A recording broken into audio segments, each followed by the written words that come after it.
quorum here today with Ms. Martinez and also as the Vice Chair and Mitchell O'Farrell as a member.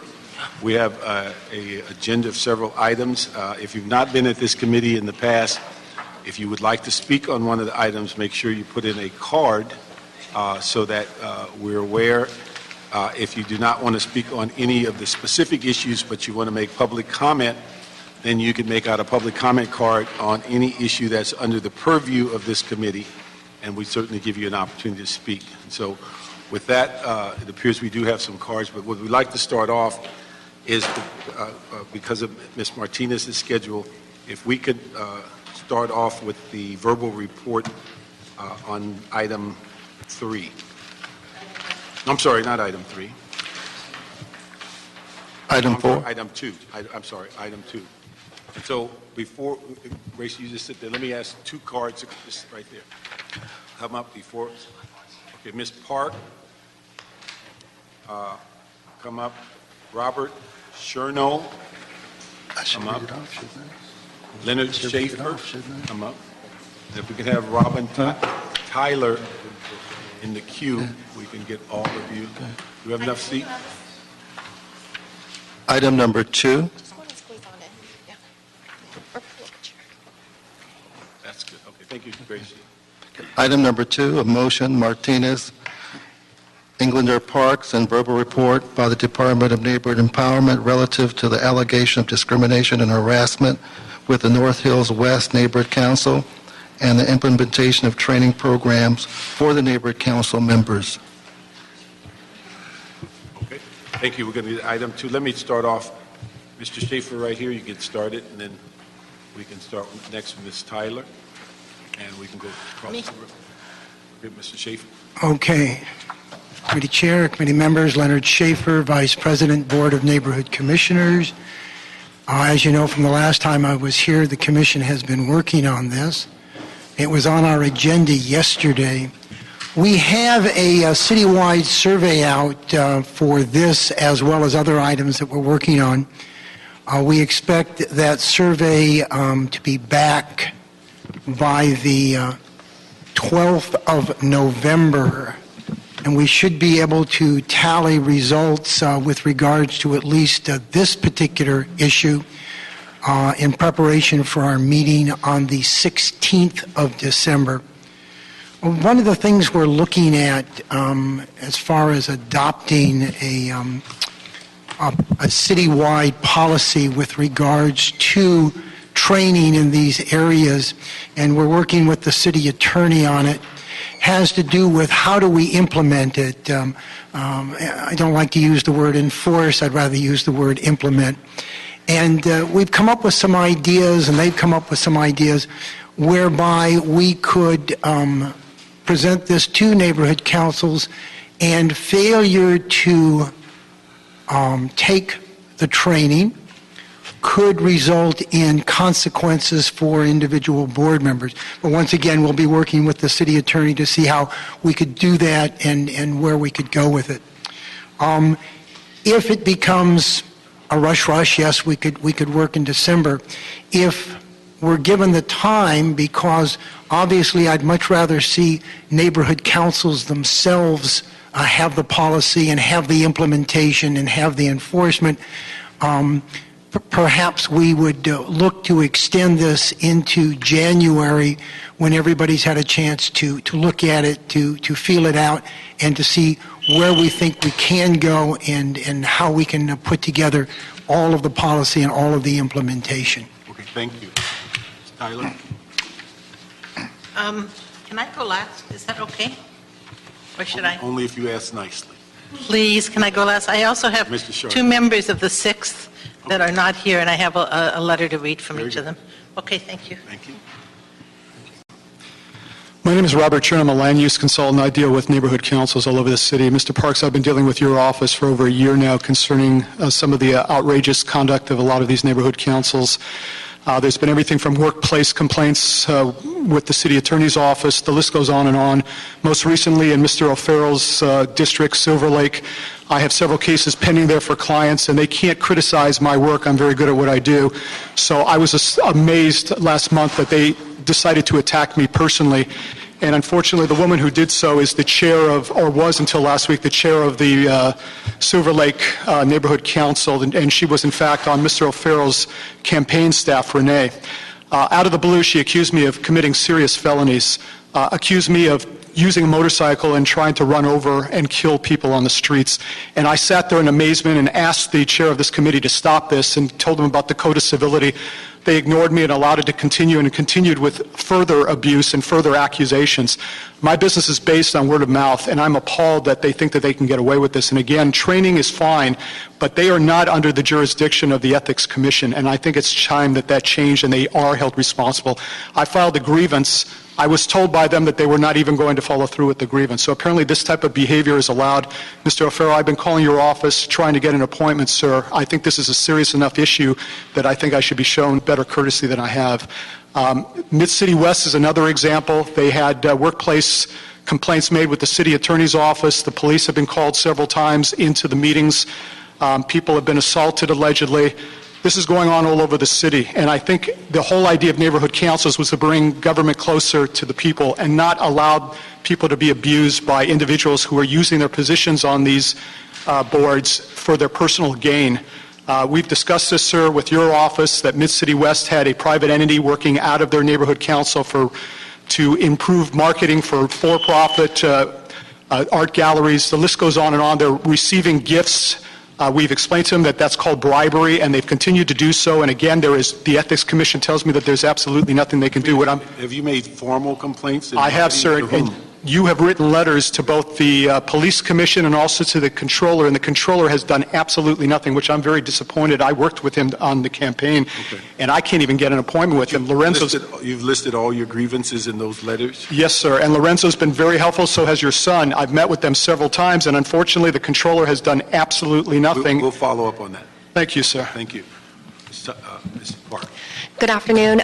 Sammy Park. I am here on behalf of Councilmember Mitchell Englander. So thank you for this committee for taking up this matter and for your leadership.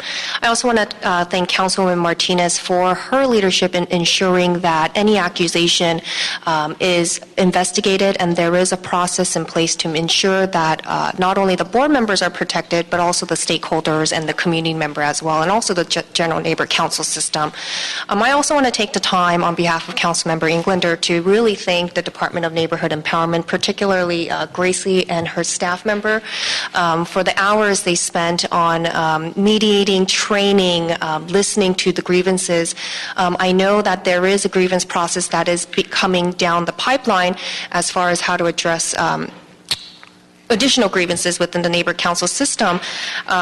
But we do want to take the time to acknowledge the work that the staff has done, and also, finally, just to ensure that the neighbor council, the North Hills West Neighbor Council, although there are issues, and there have been issues in the past when it has to do with board members and some of the disputes, as a neighbor council, they have done good work in organizing community cleanups and partnering with us on Citrus Sunday, which is an annual drive where we collect citrus and donate it to local food pantries.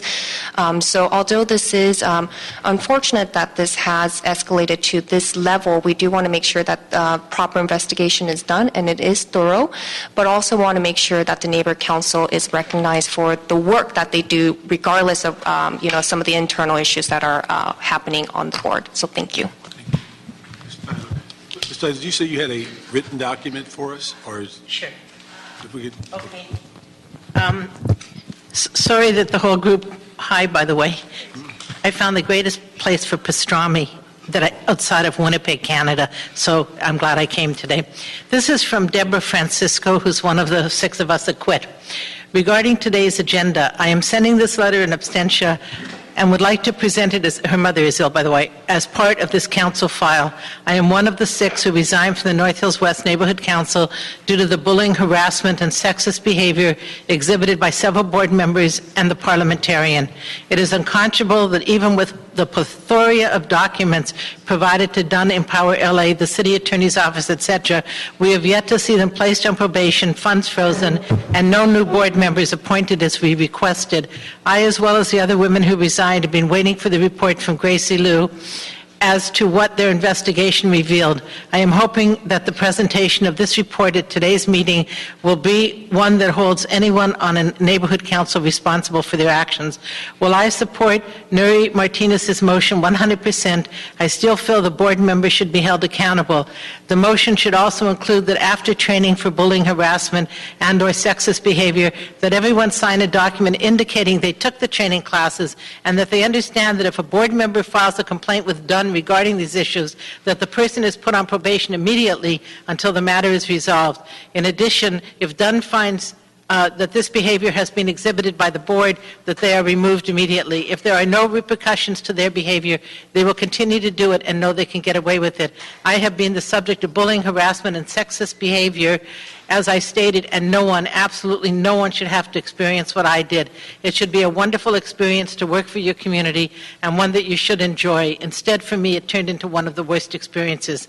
Thank you for allowing me to present this letter to the committee, and once again, I would like to thank Nuri Martinez for listening to us and presenting this motion. It is most appreciated. Oh, thank God. Okay, this is the second letter. It's not as long. It's very... Let me just ask you this. Yeah. If you give us the letter, we'll put it in the file, and each one of Okay. us get a copy of it. But what we would like to hear is your comments. Okay, Just here's your my comments. comments. All right, here's my comments. I know that Blanc is saying, well, let's delay this because see what the city council speaks and see what the different neighborhood councils feel and so forth and so on. The fact is, I went to Vank, and Vank, once again, unanimously, and that's a very conservative neighborhood out in the valley that I live in, unanimously supported your Councilwoman Martinez's motion. And so to send this out and ask individual neighborhood councils if they want to join in training on how not to be homophobic or anti-disabled or sexist. I mean, I wouldn't ask people, once again, Blanca saying, let's see what the neighborhood thinks and let's it all come back. You know, if we can get Vank to agree that this is a good idea out there, then and they're not, you know, those neighborhood councils are not the most progressive in the city, then why are we waiting to see if people want to really participate in this training that's going to teach them how to not to be racist or sexist or homophobic, or, you know, and how to act if you're an elected city official. So I know that that Dunn is going to say, and that, you know, they're still investigating. Well, the fact is we were only given one tape. We paid the $20 for it, and we were given one tape. Now they claim that all the tapes have been lost, and I know that Dunn had them in their possession. So these tapes are relevant to what we're saying because they prove what was done to us, in addition to all of the material we've given to you. So what we find, again, you know, we didn't come here to be adversarial. We came here to say, let's find a process by which if people go through this bullying or homophobia or sexism, there's a way we can go to the city. We're not here like after the city. We're here to say, how can we help stop this so it doesn't happen again? But to go ahead, as Leonard suggested, and let's wait another month and let's wait until we hear what the neighborhood councils say. You know, and I know they're going to say, well, we train them in ethics, we train them in this or that. How much can we expect volunteers to do? We can expect elected officials to know how to behave toward people. And to, I mean, it's just, I can't believe it's 2013 and we're talking about homophobia, bullying, sexism, and this other stuff. So I'm asking, I don't believe that this neighborhood council is still functioning, and yes, they've done a few cleanups on the Citrus Sunday. However, they're still functioning without having paid anything at all. At all. It's all been lip service. We're kind of on this merry-go-round now. And to be frank with you, we're losing patience because you are my brothers and sisters. You're people on my side. You know, if we were in demonstrations, you'd all be on my side of the street. So for me to have to come and say, please, let's hurry this up, let's do it correctly, and let's not go for a vote from all the neighborhood, I don't think that's unreasonable. So that's what I have to say. And again, as much as they say they're investigating, we have been led round and round and round. And where are the missing tapes? Thank you. Make sure that you provide those letters so we can have them in the file. Yes, okay. I've got copies for all of you if you want. And then we're going to have Gracie come up and Ms. Martinez Okay. will lead this presentation. The one thing I'd just like to mention, when someone mentioned timing, one of the issues that Ms. Martinez and I are going to put a motion together tomorrow, because this committee is concentrated almost entirely on neighborhood issues, and we've never quite gotten into education. And so we have a planned one subject meeting in December for the superintendent of schools to come in and give us an overview of the state of schools in the city of Los Angeles. So we're not going to have any neighborhood issues on December's agenda. So anything that deals with issues that we hold off today will be in January. I'm not supporting that the fact we got to get all neighborhood councils to buy off on the investigation. It's just the timing, but his schedule is such that we could only get him on a day that he's not in his own board meeting, and he agreed already for the 17th. So that's a timing issue. And again, it should be what I think is going to be fairly lengthy for him to tell us about the state of the schools in the city of LA, and we hope in January he'll come before council and do the same thing. So that's a timing issue for this committee. Okay. All right. Ms. Martinez. Thank you. Thank you. So we'll hear from Ms. Duke. Yeah. Good afternoon, council members and community stakeholders. Gracie Liu, General Manager for the Department of Neighborhood Empowerment. What I can do is provide a brief update, given that the investigation is still ongoing with the Personnel Department. And I do want to clarify, it's not the Department of Neighborhood Empowerment that is conducting this investigation, but the Personnel Department. So we don't have any control over the investigation or the timeline of that investigation. What we have done since the last Education and Neighborhoods Committee meeting is we've carried out a work plan with the Neighborhood Council, that's Northwest West Neighborhood Council, in terms of the exhaustive efforts letter that we provided to them on October 4th. So on November 7th, the Office of the City Attorney Workplace Violence Unit, Vivian Swanigan, provided a 2-hour training for the 7 remaining board members, and this covered workplace violence issues, and it was well received. The next step is to provide further training on Brown Act conflicts of interest, other legal matters, and that will be also conducted with the City Attorney's Office assistance. And that actually will be happening on this Thursday, the 21st, at their board meeting. Aside from that, we will hold them in exhaustive efforts until we hear from the Personnel Department their outcome of their investigation. Just to address Robin's concerns in regards to tapes that the department has that were of their of their meeting. We were given 3 tapes that we thought were for 3 individual meetings, May, June, and I think it was the April meeting. However, what we found out was that those 3 tapes were actually only of 1 meeting, and it was the May meeting. So those 3 tapes for the when we received the Public Records Act, we did combine them and put them onto 1 CD, which we provided to satisfy their request. There are other tapes, to my understanding, that the Neighborhood Council supposedly had, and they have stated to us that they don't have those tapes. So we don't have control over the items that reside with the Neighborhood Council. So I just want to make that clarification as well. And I'm happy to entertain any other questions that you may have. So I've been advised to be very careful about the questions being asked today, because the Personnel Department and the City Attorney's Office did advise us not to interrupt the investigation, and we certainly don't want to jeopardize anything that's taken place. But in terms of the tapes, who did you say did not have a copy of the rest of the tapes? So when my understanding is that Deborah Francisco, the secretary, provided tapes to the president at one point, and they asked the department several months back to get copies of these tapes because they were of a meeting that they were stating where some of the workplace violence allegedly happened. We did request those tapes, and we were given 3 tapes, 3 cassette, like old school cassette tapes, and we thought each tape was of different meetings. What it turned out to be was the 3 tapes that we had were actually of the same meeting, the May meeting, and those were the only tapes the department ever had in its possession. The other tapes resided with the board And they have, when we received a Public Records Act request for the remaining tapes, all the other meetings, we did pass that on to the board, and they have told us that they no longer have those tapes. So it's up to each board, neighborhood council to tape their own meetings? No, that is actually voluntary. It's not a mandate that they have to tape their meetings. So for those who do tape their meetings, and then it's up to them to turn them over to the department? No, we don't maintain any of the records for the neighborhood councils outside of mandated funding records that we need in order to track their expenditures.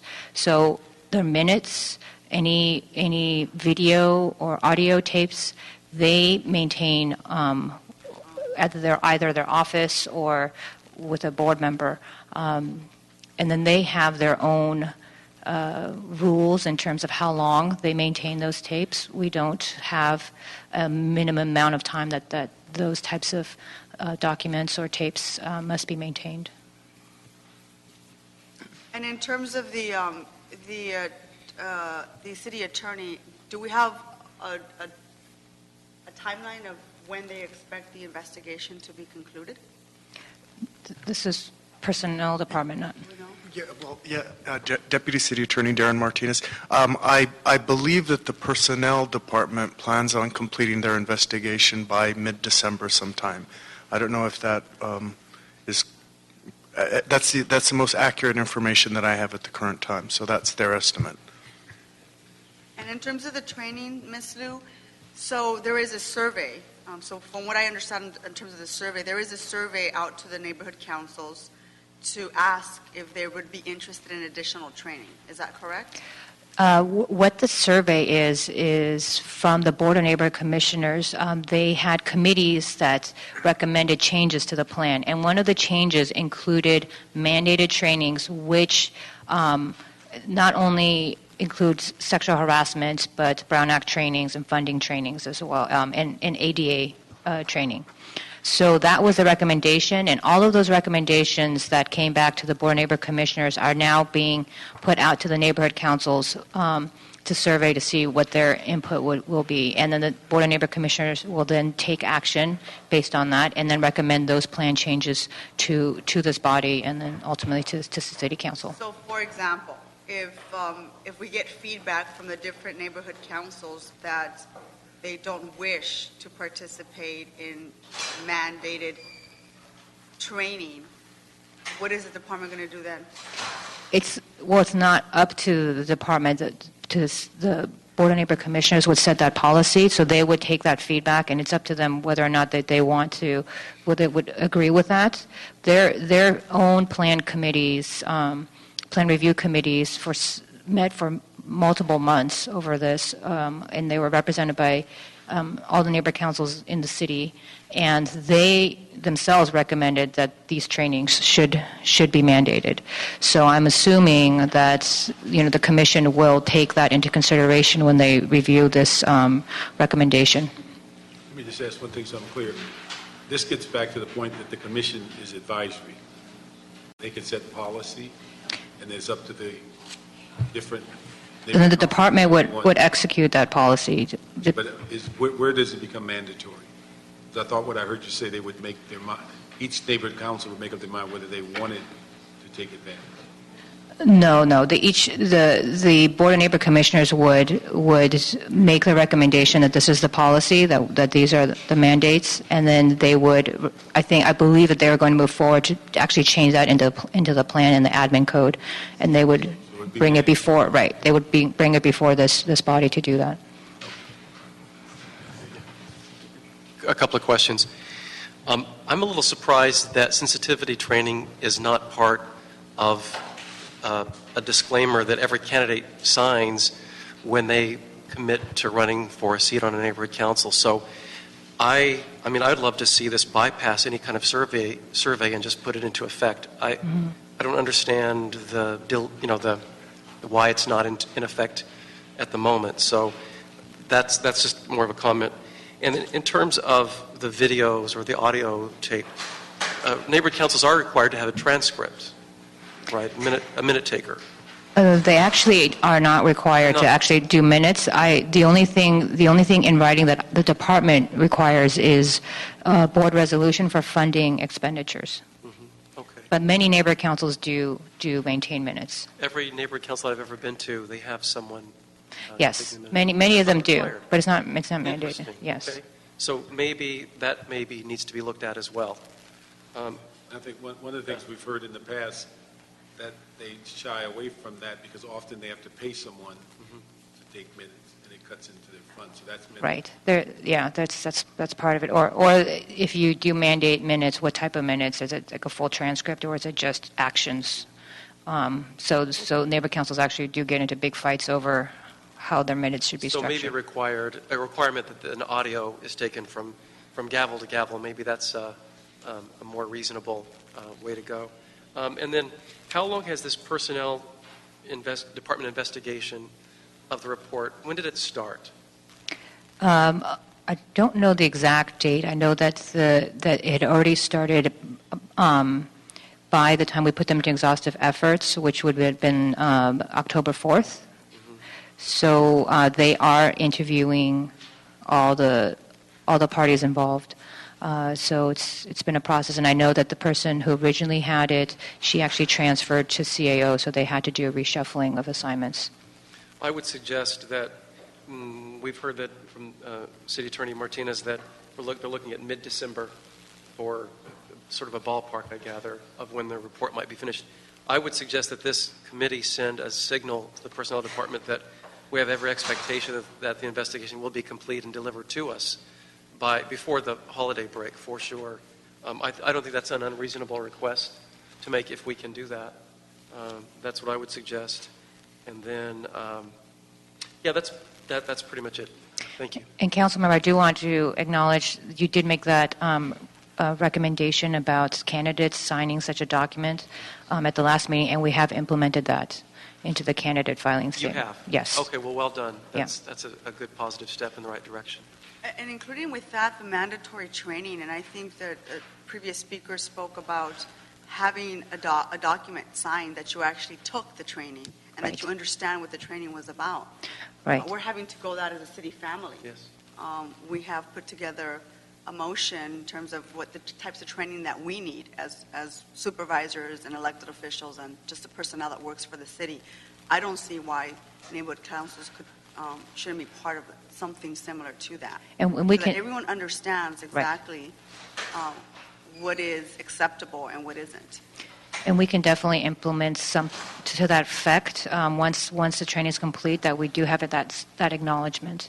I think some of the things that the Board of Neighborhood Commissioners are going to look at is implementation. How would we implement this for 1,712 board members, and who's going to track this? And how can we get personnel department to assist us with their online tracking? Because when we track right now, the board members are mandated to take ethics and open government and our funding training. And when they do that, we literally by hand tally who's doing it, and we upload it onto our website. So it's very time consuming. So we have to kind of figure out how would we execute on such trainings. Are they required to complete the conflict of interest 700 form? They're not required? No, they are not. Thank you. Let me just ask on the timing of the report, and Mr. O'Farrell, if we could, because we're going on vacation, there's not going to be any action on that until we return. If we can ask for that report back by January the 4th when we return to work, it will be well in advance of our January meeting. And we'd also need to emphasize that it be a completed report. We'd not like them to send us something that is still issues not resolved. Right, and I can definitely pass that on to personnel department and let them know that. Very helpful. It's very generous. Okay, thank you. So we'll basically hold this in committee until the January meeting. Okay. All right, let's see, could we go back on the agenda and go back to item 1? Sure. Item number 1 is the communication from the mayor relative to the appointment of Ms. Joy Atkins to the Board of Neighborhood Commissioners for the term ending June 30th, Come on up, Joy. 2015.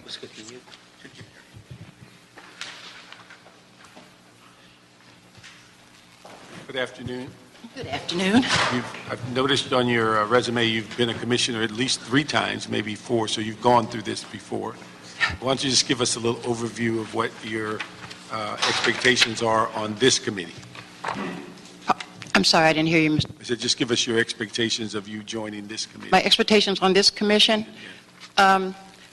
This is I've been on several commissions for the city.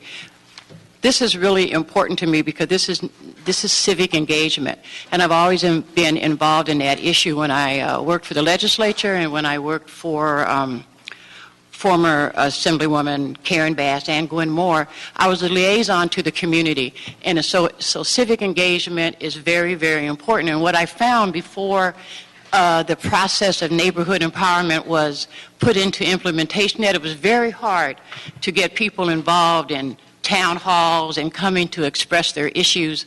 And so when neighborhood empowerment became a reality in the city of Los Angeles, I found it very, very important and very useful. I was active in my own neighborhood council, the Olympic Park Neighborhood Council in the early 2000s, before I moved, and helped really get it formulated. And there was a lot of problems. And I learned a lot about civic engagement. And so I find now that having the opportunity to work on the commission would really be great to further somehow explore, to get more citizens involved in civic engagement, because I think the neighborhood council movement is important, but I think more people could be involved. It's always, as in most organizations, when you go, a few people who are there who are speaking for 20,000 people, but they're really speaking for themselves. So I'm looking forward to trying to find some ways to expand civic engagement. You know, one thing, and you have an extensive bio, why don't you give us a little overview on your activities with LawPi? My LawPi is very important to me. Right. Los Angeles African American Women's Public Policy Institute, and it's a leadership development program for women. And the most important thing is leadership development, it's learning about public policy, and it's encouraging civic engagement. The interesting part of the Institute, though, is that it's not only leadership development for young women, it's an opportunity for other women who want to change their careers, who want to get more involved in the community to do something on their own. It's for people who want to start community-based organizations. And so what we have is a intergenerational program where an older generation can teach the younger generation, and the younger generation can certainly teach the older women that are in the class. And it's been in existence for 10 years. We're in partnership with USC, and we've graduated 183 women. We just had our last graduation in May. And the women are doing all kinds of things. They've worked for city council people. They've worked for the state legislators. One is now in the health department for the Obama administration through our networking.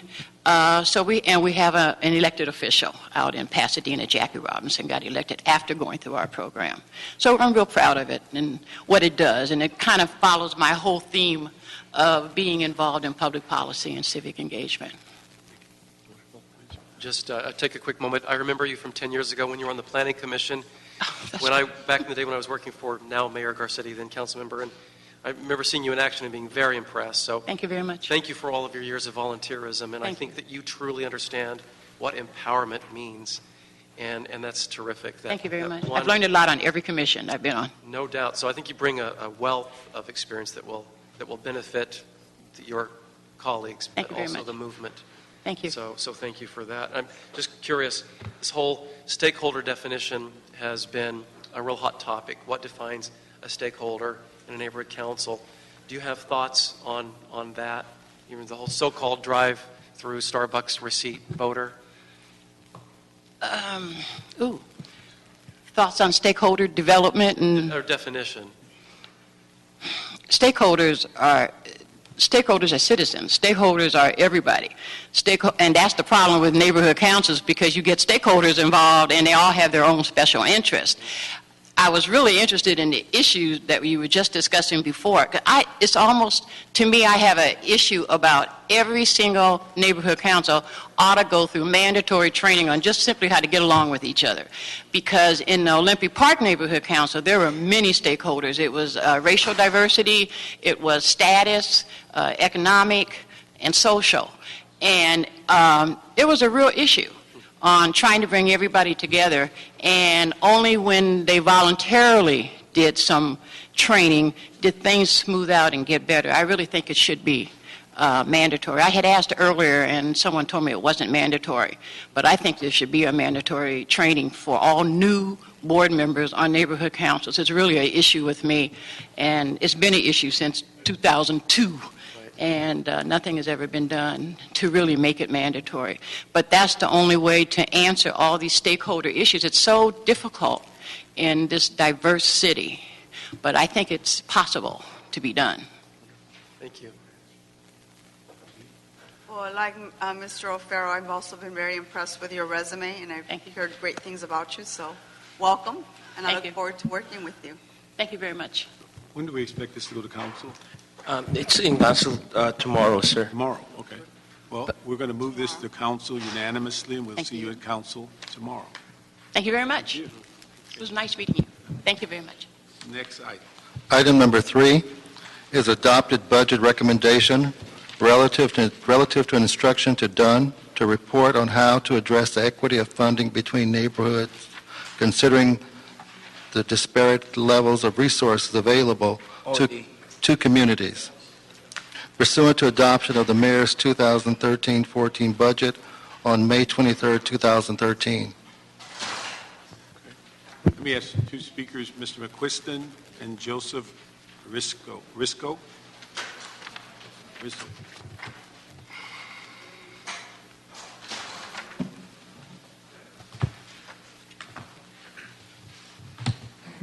Rizzo, why don't you start it off? You want me to start? Thank you. I wasn't planning on speaking on this, but I saw it on the agenda, and I wanted to, as some of you had already addressed, bring up the issue. I've been a proponent from the beginning of a more equitable spread of the neighborhood council funds, depending on neighborhood councils. But one of the ways that it quite often comes up has to do with just simply the relative size of neighborhood councils. And we know that the size of neighborhood councils is not really a clear indication of what their needs are or of who they're made up of. And we quite often interchange the terms residents and stakeholders, and they're not the same thing. We know at the bare minimum that stakeholders under the plan are people who live there, they're people who own property who don't live there, there are people who work there, there are people who attend school or churches now, depending on the definition. And quite often when we look at these sizes, even the sizes mentioned for the neighborhood councils in the next item on your agenda, all we see is the residents. You could have two neighborhood councils that have the same number of residents, and one could literally have twice as many stakeholders because of all of these other situations. So I hope when you look at this item, and I don't know exactly where it's going, that you'll consider that the size of the residency of a neighborhood council is not an indication of its needs, resources, or who participates. We, in the neighborhood that I live in, we've worked very actively to encourage people who are not just residents, property owners, workers, students to take part, and almost a third of the people that are involved at any given time are not actual residents of the neighborhood, but they care about the neighborhood. They spend part of their day there. They may spend all of their day there. And please factor all that in as you consider this. Thank you. Mr. McQuiston. This is a budget item, so naturally I'll be here. The charter says that neighborhood councils shall monitor the delivery of services in their areas. The mayor delivers the services, so they monitor the mayor. You do not monitor delivery of service sitting around in a room talking to each other. You have to go out and look and see what's going on. When you're going out and looking and seeing what's going on, you're all by yourself usually. You don't get any arguments. You don't do anything.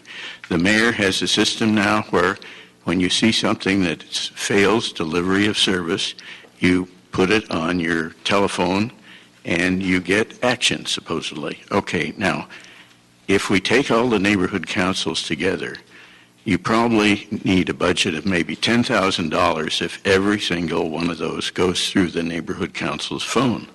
but they get much more than $10,000. So actually, what we should have done when we were getting this up back at the Elected Charter Commission, we shouldn't have called it Neighborhood Council. We should have called it Neighborhood Watchdog. That puts a completely different idea on what they're supposed to do, but that's what the charter says they're supposed to be, watchdogs. And if you look at it this way, what was the extra money supposed to do? If they had something that the city didn't do, even though they were told, they could hire a lawyer and get the city to shape up. That was what the money was for. And they don't do that now at all. So that means maybe they're all overpaid. And that's something that I am concerned about right now. I want to get them to be doing what the charter says to do, monitor the delivery of services. Thank you. Tracy.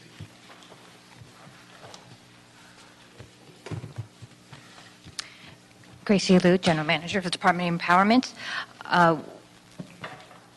With this report back, what we have been doing the past few months is actually compiling the data that we think that we're going to need to actually make some recommendations. Included in this data are where neighbor councils have been spending their funds, and that actually was a much greater effort than we expected in terms of compiling that information.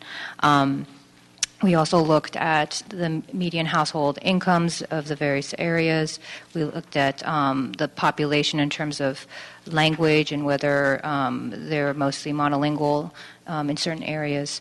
And what we would like to do is take this information and bring back to the committee a report that actually has our recommendations on this. We also looked at actually election numbers and community impact statements that are being filed in the various areas as well to see if how that all kind of plays together. So now that we have this information, we can actually sit down and maybe make some hopefully somewhat intelligent recommendations. And Joe Hari, my policy director, is here, and he can add if you have anything if you would like to add to this. Joseph Hari, Department of Neighborhood Empowerment. Good afternoon, council members. As General Manager Gracie Liu was saying, it took us longer than we anticipated. We wanted to make sure that we got an accurate count of the funding and how it was being used as far as categories, so we will have all that information broken down for you. And we also looked at the different, we wanted to quantify when you talk about equity issues, what are the resources that neighborhoods have. And it was fascinating to see that, for example, in West LA, the median income is $85,000. In South LA, it's $25,000. So there are some wide disparities. And then the question is, well, how do you be equitable without, those neighborhood councils who are performing well, you want to reward them as well. So you don't want to hurt them on behalf of other neighborhood councils. So we're trying to look at all the factors and make it as objective as possible.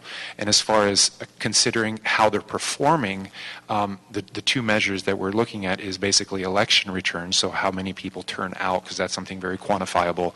And the second is the community impact statements, to see how many community impact statements are they filing. But beyond that, it's difficult to quantify. How do you say a neighborhood council is performing? Their basic goal is to make government more responsive and increase citizen participation. So how do you measure that? So that's something that we've been grappling with, and hopefully these two things of looking at what resources the communities have and how are the neighborhood councils performing in those regions, hopefully it'll give us a clear picture, and I think we'll come back also with some recommendations of what might be done. One thing, could you repeat the comment you made on the 85% versus 25% West LA? Sure. No, that's the as far as the median income. Oh, median income. Median income. Okay. Yeah. I didn't quite understand. Yeah. Okay. Yeah. Let me ask you one other thing. Is that, and I think when we first got this task about something being equitable, the first thing that came up is getting, if we can't agree on what a constituent is, can we agree on what equity is? Because equity really means somebody's going to give something up and somebody's going to gain something. It's not the pot's not going to grow. It's a matter of who gives up what. And again, the criteria of determining what's really an effective neighborhood council. Because we've also said for years they're individualized And so as they create their own agendas and goals, what may fit for West LA may not fit for South LA. So that's going to be, in my judgment, a very, very difficult task. But one of the things I'd ask you to look at, because we've had a couple of things, we created, I think, the rollover policy a couple of years ago.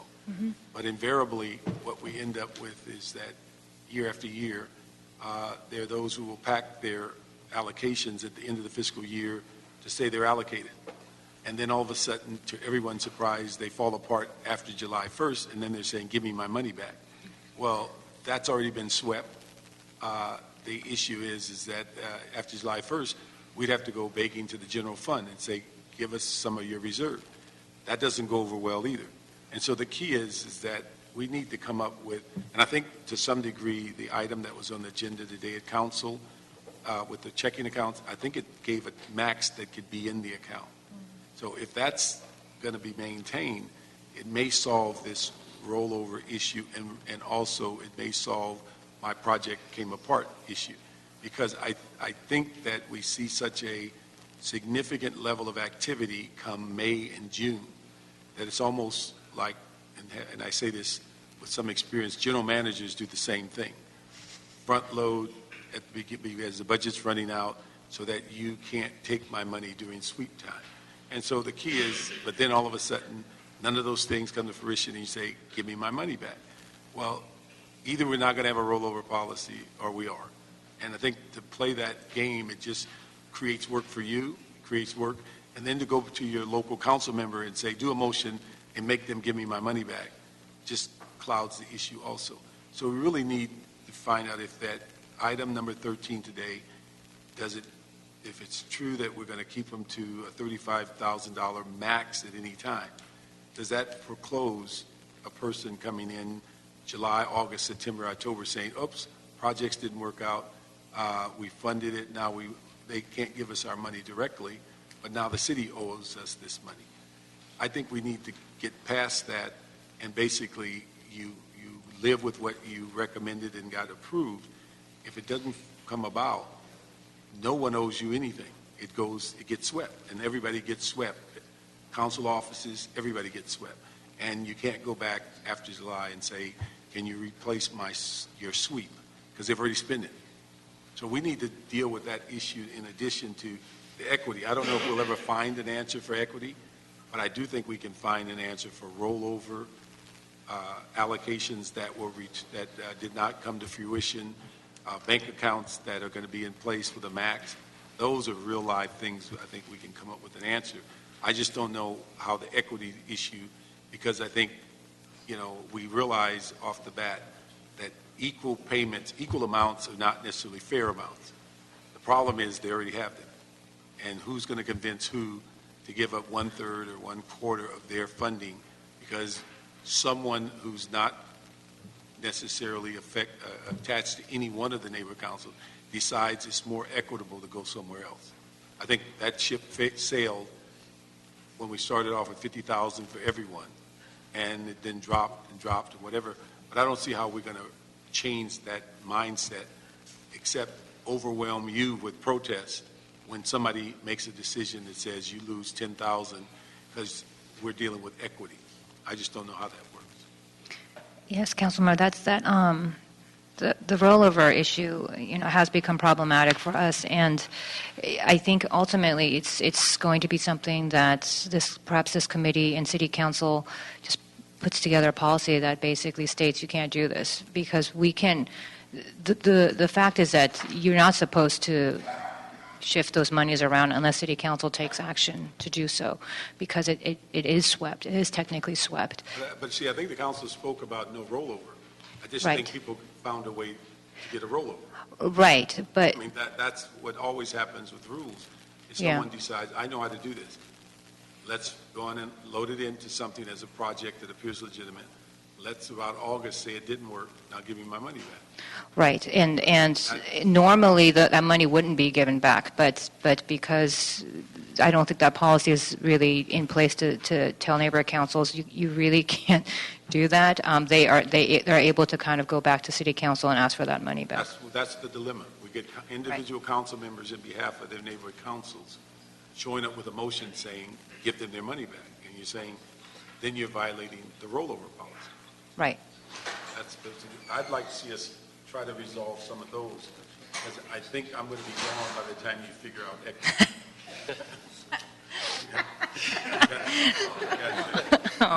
Just a few comments, observations, because I was a founder of my neighborhood council back in 2000, 2001. Yes. And everyone understood that you did, it was all about self-determination.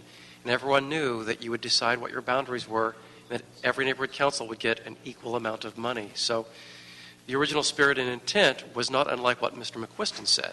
And that is, you volunteer just altruistically for the greater good. I have seen the emphasis, the focus of some neighborhood councils be all about the allocation of your budget to groups that come and approach you with their requests, and it becomes this routine, this stagecraft of a group comes and requests $5,000 or $10,000, and it becomes all about, I have a pot of money that the city gave me, you come to me and you justify it, and then we'll write you a check. And I know from reading the original plan after the charter, after the draft, that was not the spirit and intent of neighborhood councils. So and there are also other resources other than just cash. So based on needs and an assessment that you might do to address the inequity that exists in the city with relation to neighborhood council funding, maybe think in terms of not just money and other services that can be more aggressively communicated to and brought to the neighborhoods in need.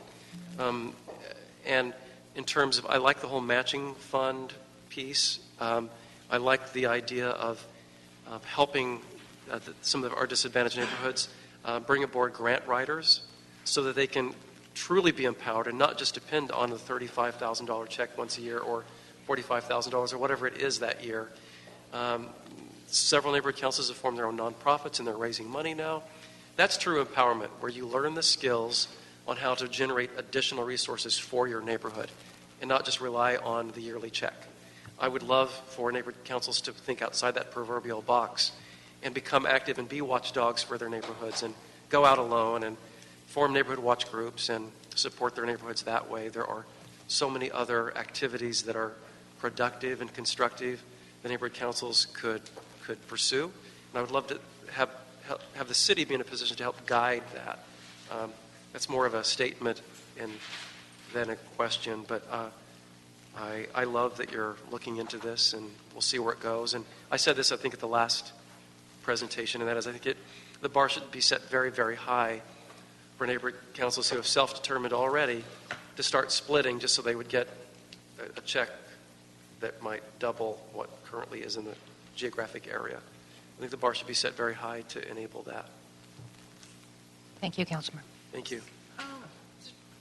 Just so you can clarify this for me, so are you bringing this, you're asking for this to be continued, and you're going to bring this back in 30 days? You're going to bring back the report? Are you going to bring back recommendations with it about? Yes, that's correct. We have a bunch of data, and we just didn't want to give you data with no recommendations. So we're not bringing this back next month? Okay. Any other questions? We're going to hold this in committee and be back on the January agenda. Thank you. Thank you very much. Item 4. Item 4 is the verbal status report from the city attorney and Dunn general manager pursuant to motion Weezer Parks relative to the current policy and potential policy changes whereby neighborhood councils might exercise their right under the neighborhood council system to petition the Board of Neighborhood Commissioners for a subdivision or to otherwise adjust their boundaries in order to increase and or reduce their size for the purpose of better representation. Okay. We're going to have, we have a number of cards. We're going to ask the students to come up from the charter school first.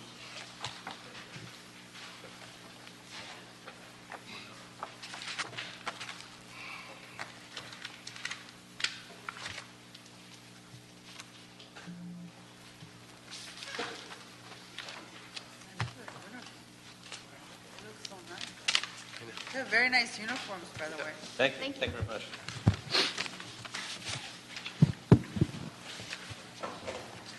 Good afternoon, committee members. My name is Clifford Mosey. I'm the co-founder, executive director of Los Angeles International Charter High School. We're a school located within the boundaries of the city of LA, a high-performing high school, charter college preparatory. We're located in the neighborhood of Herman, and I'm here in my capacity to talk in support of the motion for the ability for the neighborhood council to subdivide. It's we've been in Herman for going over 7 years now. And it's a very active, close-knit community. They've been very supportive of the school. And so we think it's a good time right now for them to have the ability to have more local control over their affairs. And it's very good. And also like to introduce, I have 3 of our students, another one of my colleagues. So first off, Kimberly, if you'd like to talk. Hi, my name is Let me just, 1 second. Yes, sir. Let me have your name. Did you fill out an individual card? Yes, sir. We just filled out 5 individual cards, one for myself, one for my colleague. What was your first name again? Clifford Mosley, sir. Yes. Okay, good. Thank you. All right, Kimberly. Hi, I go to LA International. I'm a senior. I support City Council finally creating a policy that allows neighborhood councils allowed to subdivide, a right guaranteed to them from the beginning. In the neighborhood where my school is located, they want our participation. They advise us of opportunities to perform community service and also ask our support for our parents' votes. But I understand that's rare. Most LA City neighborhood councils are controlled by older retired people who often don't have much to do with our local schools. We look forward to our school's neighborhood having its own LA City neighborhood council. They're planning on having a real youth seat like this is on our current school board. Oh, I'm also a part of the school board. And lowering the voting age so at least high school seniors can vote for local representatives. Thank you for listening. Thank you. Next. Brian? Okay. Hi, I'm Renee. I also go to LA International, also a senior. I support City Council finally creating a policy that allows neighborhood councils to subdivide, a right guaranteed to them from the beginning. In school, we've been told about the benefits of democracy for many years, but it's still something a long time off for many of us, especially when it comes to local issues that affect us. We would like our school to be part of a neighborhood council that allows us to take part in the decisions, to prepare us for being completely empowered citizens in just a few years. But in our area, that would only come through subdivision. There are just too many people afraid to listen to the youth of our community right now. Some of the students in our school live within the council area, but some don't. However, we still spend most of our daily hours there, and the local community, Herman, welcomes us as stakeholders. Anyway, thank you for listening to us. What is your name again so I can get your card? Renee Lopez. Renee. Okay.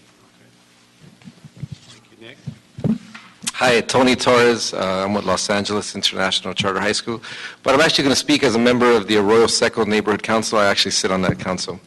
I'm a little disappointed that they submitted a letter in opposition to this item, but I'm here on my own as a member of that council and also as part of the school. I think it's important for the committee to understand that the Herman community on average, has an attendance of over 50 people at their local issues forum. That's kind of a subcommittee of the neighborhood council, whereas the ASNC rarely has more than 20 people. To me, that's symbolic of the activity in Herman. We're a close-knit community. Our school is constantly supporting the community and vice versa. If you've ever been to Herman, you'll immediately understand what I'm talking about. It's a small town vibe, and it's a really small town vibe, but everybody there knows each other. And we really, really think that Herman is unique and different and should be granted the status of their own neighborhood council. Both geographically, they're isolated from the rest of the Arroyo Seco neighborhood council, and I think just in the breadth and essence of that neighborhood, they're much different than the rest of the Arroyo Seco neighborhood council. You know, I work at the school, and that's how I'm a part of the neighborhood council. I really wish I could live in Herman, but I don't. And I'm just really thankful for all the people that put in all the hard, hours and all the work to keep Herman a vibrant, beautiful community. So I'm here in support of allowing neighborhood councils to subdivide. And I think that Herman would be very, very successful as its own neighborhood council if they were allowed to be that. Thank you very much. One more speaker? I have a quick... No. Did you fill out a card? He might have, but I don't think he has anything in writing, so he's just up here for support as well. What's Brian, Brian, right? Brian? Can I ask you a question? Sure. Where is Herman? Okay, that's a great question. We always Did get you say Herman? Herman, yes. We always get asked that question. People think we're part of Highland Park. People think we're part of Monterey Hills. They think we're part of El Sereno, but it's actually in between all those neighborhoods. It's just to the west of El Sereno and just to the east of Highland Park. If you've ever taken the 110 freeway, the Arroyo Seco Parkway freeway, and you get off on Avenue 57, you make a right turn. That is Herman, in case. Sorry for those valley people. Yeah. I'm sure that happens in the valley all the time with neighborhoods out We're there. only 2 million people in the Yeah. valley. Who's counting? But thank you for listening to us today. Thank you. Okay, now they're going to go back to school and do their We're taking them back to school. That's why we wanted to be here first. That's why we asked him to talk first. We can do that. There's no free pass. You got to go catch up on that homework. There's a free lunch, though, for coming. Free We're going to get them a lunch. Thank you. Thank you. You have the best logo in town. I think they're beautiful, beautiful uniforms. Thank you very much. Thank you. All right, we have a next group coming up: Ashley Garay, Alex Bowman, Joseph Reeser, and Arthur Jaramillo. And I apologize, I will be excusing myself. I have to chair my committee in the next couple of minutes. So I'll see you soon, I'll see you soon. Mr. Chair.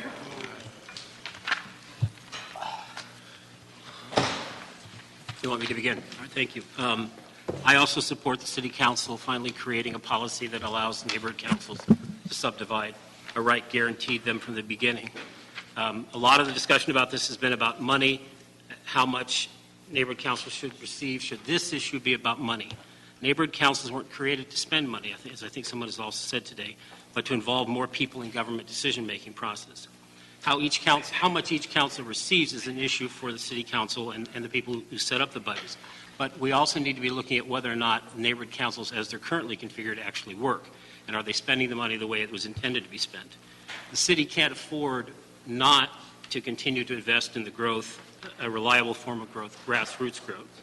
And sometimes that can only come by grafting something that is growing onto something that will allow it to continue to grow, such as creating a new neighborhood council. I was impressed with the fact that the community that first began talking about subdivision, there were 3 public meetings, well-attended public meetings, and the issue of how much will we get from the city never once came up in the first 3 meetings. It was an issue of, will this give us a better voice to city government? That's what we want. We want to speak for ourselves and not have to ask the neighbors around us their permission. Neighboring communities, obviously we talk to our neighbors. So I appreciate the fact that you're considering this, that it's come to you from the commission, which passed it unanimously, that it's coming to you from a group of 40 neighborhood plan committee members who also looked at it and were pretty much in consensus that it needed to happen, that it was overdue, and it should have been a part of the city system since the beginning, because we don't know if what we created accidentally in the beginning solves the problem. Okay, thank you. Thank you. My name is Arthur Jaramillo. I would like to thank the Education and Neighborhood Committee for allowing me to speak at this time. I support the City Council finally creating a policy that allows neighborhood councils to subdivide, a right guaranteed to them from the beginning. The charter and plan call for neighborhood councils to address local needs and concerns. But just how local is an area of 40, 50, or 80,000 people? There are whole independent cities nearby that are smaller than that have their own paid city councils. Alhambra is far smaller than Boyle Heights. West Hollywood is smaller than several Hollywood neighborhood councils. Gardena is smaller than Wilmington. With LA's complex government, is it really possible for about 15 volunteers to understand and address the many critical issues that 50,000 people generate? Neighborhood councils need to at least have the option to become smaller so as to allow their boards the ability to better address real local issues. Thank you very much. Thank you. Alex Bowman, thank you for giving us this time this afternoon. I'm also supporting the City Council creating a policy that allows neighborhood councils to subdivide. And The city has chosen to call this a subdivision policy, yet in many cases there's a coalition of neighborhood councils that make up one neighborhood. Subdivision policy that allows one or more of these coalition members to leave would not be dividing any historic LA neighborhood. A handful of stakeholders involved in the original certifications were often just guessing that these communities would have shared priorities and projects just because they are connected in some way geographically. Since then, a lot has changed. Some have found the artificial bounds created many years ago are now inhibiting their own empowerment by further filtering their neighborhood's voice or even counseling it. A limited number of subdivisions could help promote better and more local participation. Thank you for listening. Thank you. Good afternoon. My name is Ashley Garay, and I just have a brief statement. As explained in City Council Member Quasar's original motion, the plan for a system of council and city ordinance as it came from gave councils the right to petition to have their boundaries adjusted, including reducing those boundaries for any reasons, including to increase efficiency and effectiveness. The time has come for that original right to the petition to become a real right. This subdivision policy will allow people who have since become aware of their neighborhood councils to be able to create new one, more diverse councils with shared properties, and to involve many more people in advising city government. Thank you. Thank you very much. The next speakers will be Andrea Moran, Patrick Moran, Carolyn Daniels, Wendy Reiser.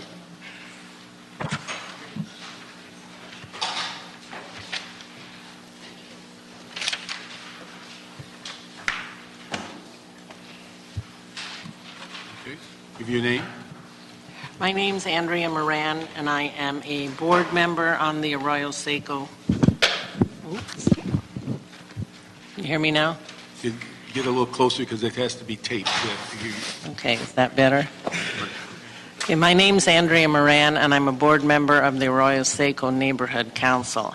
And I realize that that council did file a community impact statement against subdivision, but personally I'm just here today on my own to say that I do support the city council creating a policy that will allow for subdivision. I feel that the council system is a very valuable asset for the city, but I feel that it needs to be able to change and evolve to fit the different needs of the stakeholders. So in order for it to remain vibrant and vital and not become stagnant. If greater participation is the goal of neighborhood councils, which the charter says it is, then I think it would be a good thing to create smaller councils and to allow for greater participation. There's been several formal studies done regarding United States neighborhood councils, one from USC, Neighborhood Participation Project, that stated that natural councils of 2,000 to 5,000 residents allowed for a greater face-to-face discussion of issues for people in the community who wanted to participate. In last year's much improved elections, the 5 smallest councils, which average about 13 stakeholders, had twice the number of people that came out and voted than the largest councils with 85,000 stakeholders. So I think this says a lot for smaller councils encouraging neighborhood participation. So thank you very much for allowing us to come and talk to you today. I appreciate your time. My name is Patrick Moran. It's my wife, Andrea. Good leader there. I'm just here to support the fact that the council, you guys are listening and thinking about a policy that could create a subdivision policy of councils.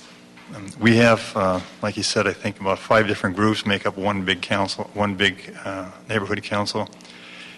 In Herman, we would have probably 7,000 or 8,000 people maybe live in that area, maybe not quite that many.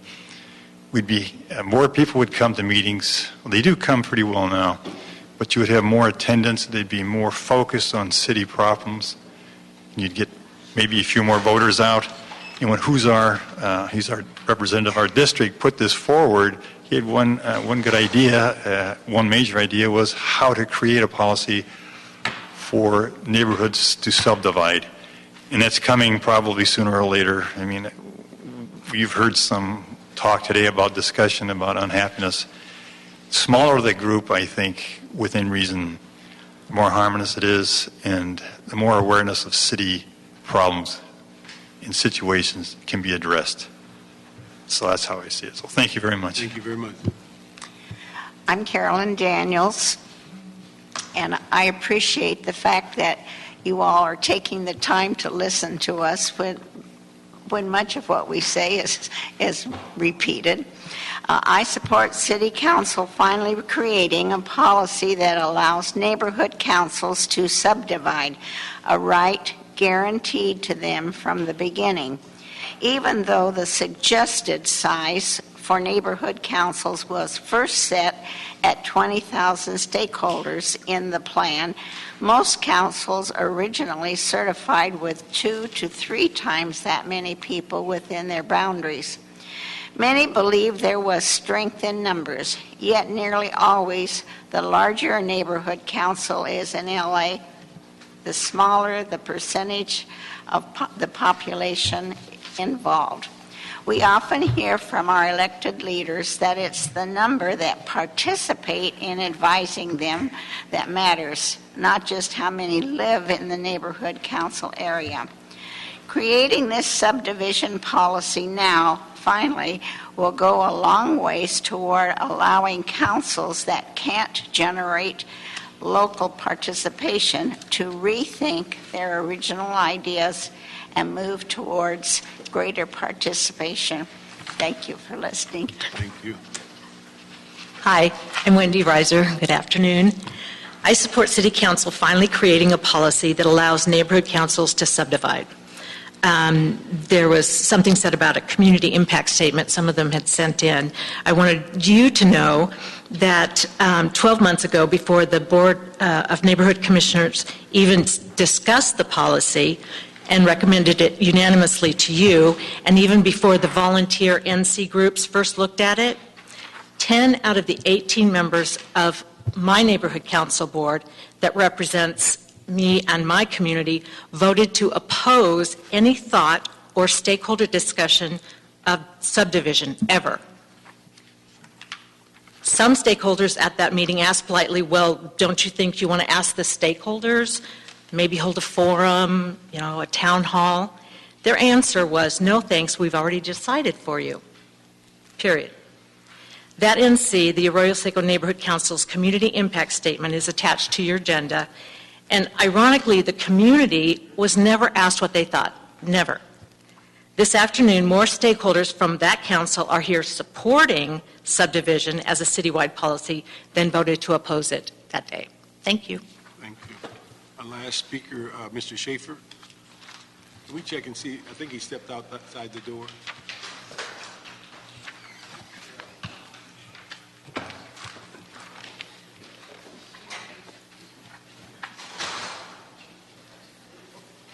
Mr. Schaefer.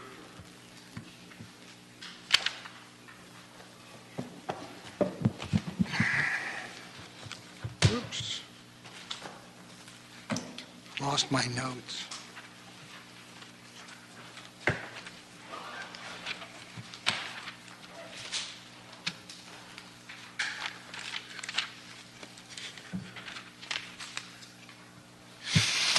Good afternoon again, Leonard Schaefer, Vice President, Board of Neighborhood Commissioners, with regards to this subdivision. For quite a few years, the city had a policy on boundary adjustments, in other words, to allow neighborhood councils to increase or decrease and to take over areas that basically were orphaned. But one of the city policies is that no neighborhood council can adjust its boundaries and create an orphaned area.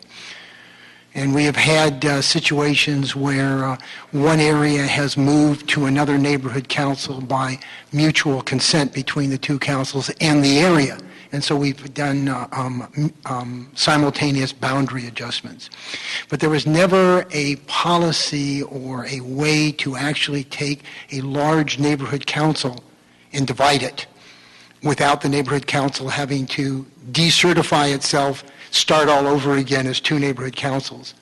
And that's really what this policy was for, at least from my point of view, is how we addressed it and why we addressed it within our working groups. Still, with this policy, if a neighborhood council or a group wants to subdivide out, there's a whole process that this lays out, and the commission still gets to look at it and make a decision whether or not they satisfy all the requirements that would come about with a neighborhood council originally forming up. I think it's a policy that is a good policy. That's why I believe the commission adopted it and sent it forward, and the working groups adopted it and sent it to the commission, because we know that there will come a time when we should have something that will allow us in some instances to move forward and to subdivide a group out. I went through some of the figures, by the way, with regards to costs and such. I looked at the report, and I would emphasize that still, before anybody could subdivide, they would have to come before the commission, and I think things like that could be taken into consideration by the commission at the time of a subdivision application. Gracie Liu, General Manager, Department of Neighborhood Empowerment. So at the last Education and Neighborhoods Committee meeting, Councilmember Martinez asked us to bring back some potential costs of additional neighborhood councils. We did put together some preliminary figures because, as we mentioned before, we are basically guessing on how many neighborhood councils would actually think that they would want to take part in the subdivision policy. And we have provided some numbers, and Joe Hari will give the city clerk that Yes, information. we have given copies of the report. So the report, and we have some copies for the public as well, if anyone would like them. And what I'd like to say is, again, this these are general numbers. They don't take into consideration, if you look on page 3 of the report, they don't take into consideration the city attorneys' staffing as well. We currently have 3 city attorneys that staff our 95 neighborhood councils, and I'm sure Deputy City Attorney Darren Martinez will state that they will need more assistance even with the current staffing levels. We did note 3 different numbers. 2 of them are at their current allocation of $37,000. One would be if we maintained our current staffing levels, and of one neighborhood empowerment analyst, which is our field folks, where they basically they serve 14 neighborhood councils each of 7 that we have in the field. And then one would be if we added 3 additional neighborhood empowerment analysts, because we currently are struggling with providing support to the neighborhood councils with our existing staffing numbers. So you'll see that difference in the numbers there. And then the last set of numbers is if neighborhood councils were to go back to $50,000 allocation, and the Department of Neighborhood Empowerment were to be given 3 additional neighborhood empowerment analysts. Maybe you could explain a couple of things. Give me a little rundown on how to interpret the numbers on the chart. Sure. So what we did was we basically we divided the department budget versus the neighborhood council funding. So when you see in the first line that the current number of neighborhood councils 95, And we're looking, and this is just, again, looking, that second box is about neighbor empowerment analysts. So there's one neighbor empowerment analyst for 14 neighbor councils. With that, this is our total staff budget, and that includes not only the NEAs, but the funding, admin, the rest of the staffers. And that basically breaks down to $26,891 per NC for the department costs. Then we took the neighbor council funding program, which is currently $37,000 for each neighbor council, and that's $3.5 million. And then we, with the $37,000 plus the department costs, that total cost is at $63,891. And I apologize, we should have another column that shows you what the total cost would be, and that's it would basically be $6 million for the department's budget. So what we did is we just added, if we had 100 neighborhood councils times the 26,000, that would give us that $2.6 million on that second scenario, and along with the existing funding program allocation, and that just increases it to $6.3 million and so forth. Do you need further explanation? Okay. The other one on the chart attached, where you start to the population and then you have parentheses, certain numbers, 13-100. What does that represent? That's that number is basically every neighbor council and the population based on, this was based on redistricting, actually, the numbers that were provided for the census for redistricting.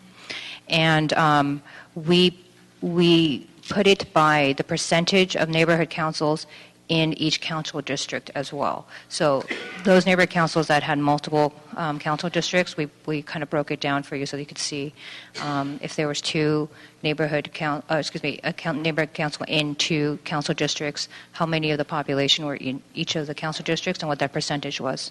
Okay. So those are total population numbers. So just so I'm clear, is that when we look at that very first Elysian Valley, Riverside, yes, it's 6,889, and that's 100% is within CD 13? Correct. Okay.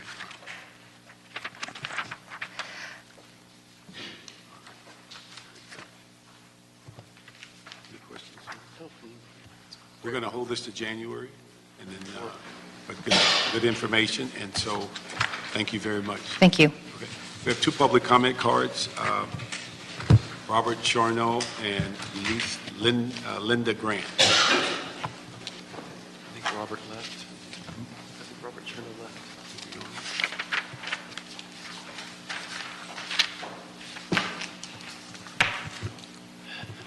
left. I guess I'll go first. Yeah. I'm Lydia Grant, the Commissioner of the Board of Neighborhood Commissioners, and I wanted to basically come today to meet Ms. Atkinson. I'm sorry, Lydia Grant. It's Lydia. Linda. Yes. It's okay, you'll get it eventually. Okay. I came today because I want to meet Ms. Atkinson and welcome her and hope that her vote tomorrow goes well. But I thought while I was here, I would give you basically a 30-day update of what I've seen since I became commissioner. I'm actually very excited. I've been attending many, many meetings, from the election meetings in the North Valley to neighborhood council meetings across the valley to leadership trainings across the city, besides the Board of Neighborhood Commissioner meetings. And I have been very excited to be at these meetings. While I do see things that can be improved, I have been very excited to see the ideas and the outreach, and being in Sun Valley and having a room that was literally 20 people standing because the seats were full because they had just done something with their council office, or going to Reseda Neighborhood Council and seeing the bench ads that they had done for their community. I have really seen some incredible things. And I just basically wanted to offer, because we all have different ideas of how the neighborhood council direction should go, and I've been getting as much input from different people across the city, I just wanted to offer that I'm always available if any of you are interested in meeting with me and giving your ideas or ask questions about the types of things I'm seeing or things that you might want me to look into or share, that I'm available and more than happy to meet with you. I just wanted to share that, and thank you so much. Thank you. Thanks, Lydia. We have no other public comments. We're going to adjourn and see you next month.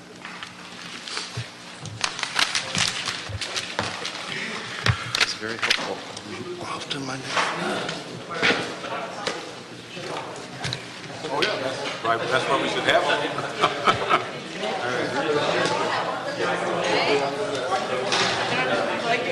You can bug me anytime.